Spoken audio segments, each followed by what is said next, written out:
So this is a very warm hello to all of our supporters.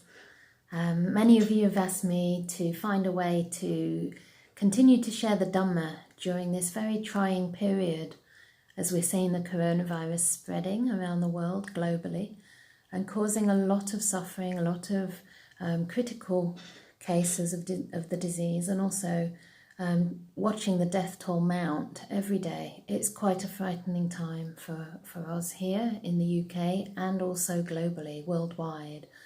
And we've never really seen anything like this before, I think, in most of our lifetimes. It's quite an unprecedented situation where we're being asked to stay indoors and, distance socially from each other. And for some of us who are more vulnerable or who have perhaps followed some of the news carefully about some of the precautionary measures against the spread of this virus, we may be self-isolating at the moment.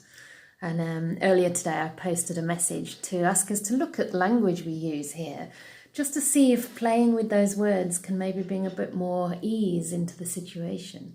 So rather than perhaps seeing this as some situation where you are isolated, thinking of it as an opportunity for increased solitude which can support your practice, whilst maintaining the perception of us being very connected, perhaps more so than ever, and relying on each other, especially as some governments, seem to be floundering in terms of taking decisive and swift action as to how to combat the spread.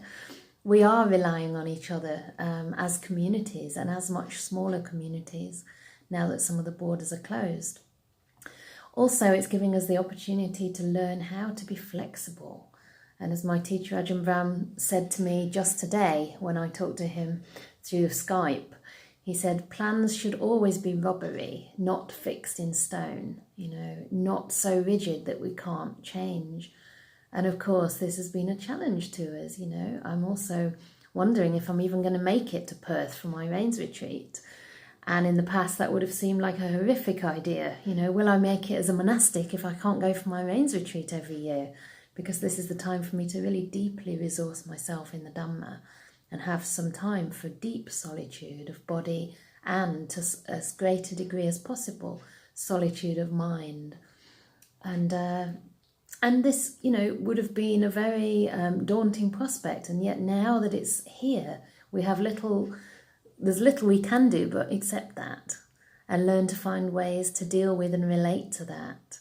And it surprises me sometimes how the Dhamma can make us so able to respond to change and to go with it, to flow with it rather than resist. Of course, when we do flow with change, change becomes much more open, much easier, and more productive of insight. And I think there are so many things we can learn together as a community and ways that we can find to make sure we stay connected and perhaps even deepen a sense of connection while we do self-isolate. So this is just a little test video to send a message to everybody and say that I'm very much thinking of you. I'm grappling with the technology that may be required to stay connected. So please bear with me as I find a way to bring some of the teachings to you. Also, any feedback, any topics that may be of interest, perhaps sutta studies, perhaps the format of a guided meditation, a little Dhamma reflection and some question and answers. Whatever it is that you may feel would be supportive, and we can look at different platforms. So this is now just a video, but there's also a possibility of live streaming. Maybe a slightly more daunting, but something I can probably step up to. And also maybe a Zoom call or a Hangouts. Google Hangouts is another platform we could use to have a bit more interaction, where you can ask your questions live rather than just written down on Facebook. But we can explore this together, and it should be something that resources all of us, myself included, because I'm going to need some support from you as well. It's quite an unusual situation to be in the residence alone at the moment, and I'm taking one of the special Vinaya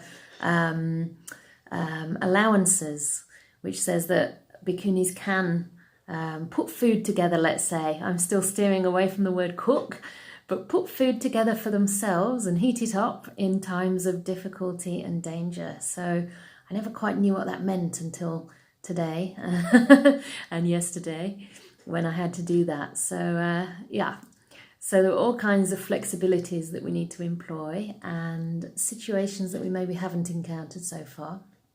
And we're all here for each other. So wishing you a very pleasant evening. I would like to end this now and just to say you're not alone, and yet we can make opportunities for this solitude to deepen our practice and to maybe find a new way to approach life, because clearly the way we're going as a society, and especially as a capitalistic society, is not working. It's exploiting the earth's resources, it's polluting our rivers, it's damaging our whole ecosystem, and already the earth is starting to heal. So may we also find some healing within ourselves. And my wish for everybody is for you to stay safe, to be peaceful, to stay strong, and live kindly and at ease. So offering these reflections for this evening, may you all sleep well. Take care, bye-bye.